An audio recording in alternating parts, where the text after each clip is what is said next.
ले बराजा जाना की नहीं, कटिंग सरिया ले बराजा जाना की नहीं। अरे जो तू ही रनिया कटिंग सरिया लेबू, जो तू ही धनिया कटिंग सरिया लेबू। विदेश चला जब रनिया जानू की नहीं, विदेश चला जब धनिया जानू की नहीं। भैया के चैनल भाई चैनल के ढेर सारा प्यार आशीर्वाद दा। का चैनल के नाम भैया? संगीता यादव जौनपुरिया। सब हमारे जौनपुर के धरती से जुड़ल बा। तो भैया लोग नाम चाहे भी जौनपुर वासी, भैया सब जौनपुर जौनपुर से जितना जनी जुड़ल हुआ सब लोग भैया लोगन एक दूसरे के सपोर्ट करत जा।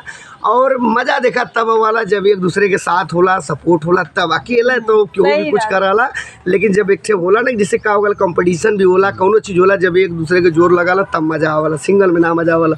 तो बस हम ये चाहे कि आप लोग सब पर सपोर्ट कर जाए। भैया हमारे चैनल पे बोल रही बहुत दिन से